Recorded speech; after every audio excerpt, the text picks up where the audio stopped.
the way I sprinted here to tell you guys this story, I hope you enjoy, because I really just have to, I have to say this story out loud. All right, so boom. Me and my ex have been together for 17 years.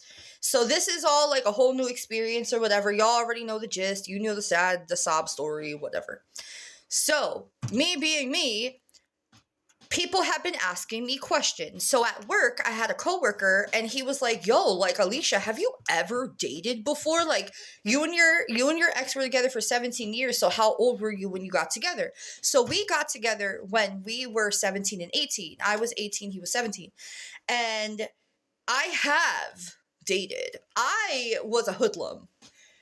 I had parents that really didn't give a shit what I did when I went outside. So I was in the streets from 11 till I fucking met my husband, my ex-husband. So I had a life. And with that life came exes, okay? And I only had very few exes that were memorable that I actually had, like, time with. Other than that, I was a fucking hoe. I'm gonna be dead ass serious. I was a fucking hoe. I was fucking everywhere, but that was because I didn't have love at home and I was looking for it elsewhere. That's another fucking... Okay, let me jump to the point. So after they asked me that, I was in my car the one day and I was just like crying and shit because like I overthink a lot and I just have a lot on my mind. And I sat there and I was like, yo, the four people I was thinking of, because I think it was only 6 that I actually dated and actually had like memories with, which I could give you stories of everybody if that's what you ever want. But pretty much I was thinking of one specific person, and I knew that last time I heard of him, he had a daughter. And this was years ago. This was when me and my ex had broken up when my son was 3. My son's about to be 16. So 13 years ago, I thought of this and I was like, oh, let me see where he's at, and look at it, look him up and stuff. So I started looking people up. Holy fuck. When I tell you, I found him. But I didn't like what I fucking found. So I'm looking him up through all the socials and I can't find him. So I was like, I know his full government name. And I also remember where he lived because he lived in the Allentown area, and I'm pretty certain he lived there his entire fucking life. Like, I can actually walk you to the fucking house right now, like, where he lived. So I go on Google, and I put his name in.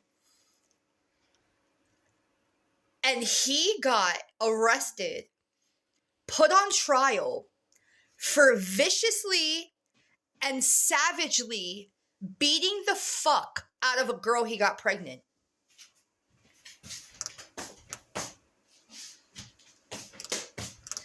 He beat the fuck out of this girl. Mind you, it was on camera. They showed that shit.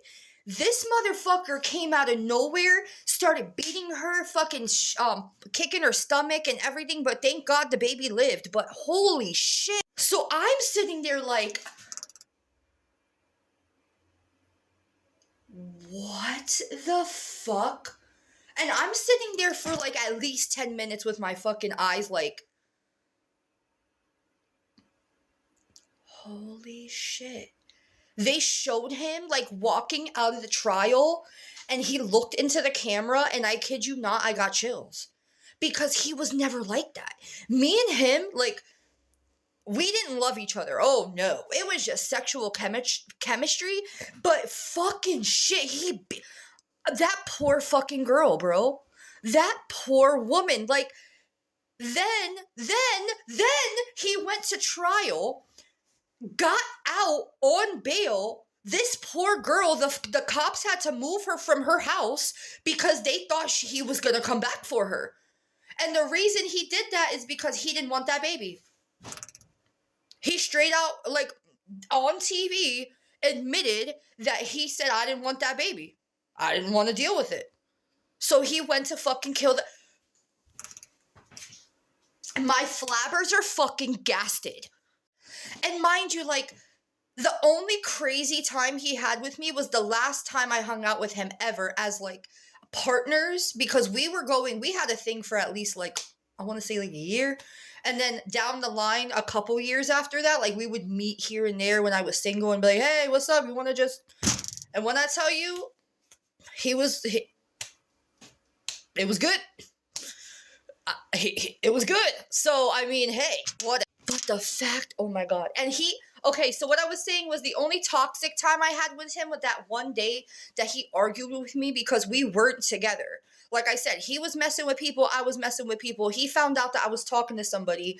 I went to his house to tell him, hey, I'm just letting you know, like, I am interested in somebody. This motherfucker took a fucking knife, like, not a small knife, like a big ass knife, and threw that shit at me in the street. In front of his house, bro. I remember that day because that shit almost hit me. And I was like, bro, are you psycho? Did you really just throw a fucking knife at me? And he was like, yeah, I threw a knife at you because you think you're gonna leave and da da da. Yeah. I'm so happy I did not pursue that any further. I'm so happy that we actually didn't become boyfriend and girlfriend at that time because, would I be alive? Holy fuck. And like seeing him on that screen was just like my heart dropped because me and that man had a relationship at one point, and it's just crazy to think that I actually cared for somebody that did that. Holy freaking crap. I saved the article and everything, bro. Like if y'all know me in real life, I'll show you the fucking article. But that shit,